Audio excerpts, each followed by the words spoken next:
नमस्कार,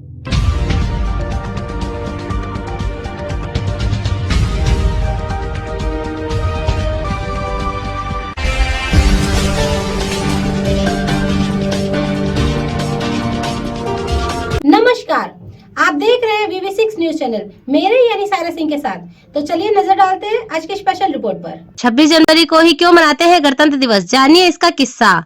आखिर 26 जनवरी को ही गणतंत्र दिवस के रूप में क्यों चुना गया है? क्यों 2 महीने देरी के बाद भारतीय संविधान लागू किया गया? इस दिन झंडा कौन और कहां फहराता है? झांकियों के अलावा इस दिन और क्या क्या होता है?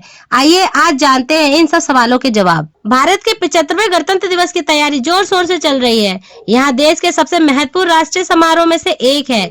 इस समय नागरिकों में उत्साह, जोश, देशभक्ति की भावना प्रबल होती है। बड़ी संख्या में लोग परेड देखने के लिए राजपथ पर पहुंचते हैं। परेड की शुरुआत राजसिन्हा हिल से होती है और वह राजपथ इंडिया गेट से गुजरती हुई लाल किला तक पहुंच जाती है। देश भर में गणतंत्र दिवस को उत्साह से मनाया जाता है। इस दिन के इतिहास और जरूरी बातें से कई नागरिक अनजान हैं। आखिर 26 जनवरी को ही गणतंत्र दिवस के रूप में क्यों चुना गया है? क्यों 2 महीने देरी के बाद भारतीय संविधान लागू किया गया?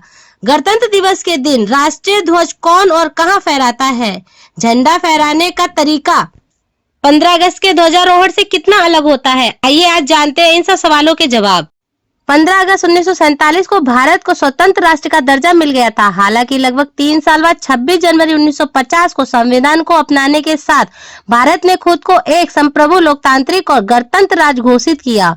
इसी दिन को तब से गणतंत्र दिवस के रूप में मनाया जाता है। 26 जनवरी की तारीख को चुनने के पीछे एक किस्सा बताया जाता है। भारतीय राष्ट्रीय कांग्रेस ने दिसंबर 1929 में लाहौर अधिवेशन में ऐतिहासिक पूर्ण स्वराज, पूर्णतः स्वतंत्रता का प्रस्ताव पारित किया था। इसी कड़ी में 26 जनवरी 1930 की तारीख को पहली बार स्वतंत्रता दिवस मनाया गया। आजादी मिलने के बाद 15 अगस्त 1947 को आधिकारिक रूप से स्वतंत्रता दिवस घोषित किया गया। 26 जनवरी की तारीख के महत्व को बरकरार रखने के लिए इसी दिन साल 1950 में संविधान लागू किया गया, जिसके बाद 26 जनवरी को गणतंत्र दिवस घोषित किया गया। देश का संविधान बनाने के लिए संविधान सभा का गठन हुआ था। इनमें कुल 22 समितियां थी। इनमें प्रारूप समिति, ड्राफ्टिंग कमेटी सबसे प्रमुख थी, जिसका काम संपूर्ण संविधान का निर्माण करना था। प्रारूप समिति के अध्यक्ष डॉक्टर भीमराव अंबेडकर थे। 2 साल 11 महीने और 18 दिन की मेहनत के बाद दुनिया का सबसे बड़ा लिखित संविधान तैयार किया गया।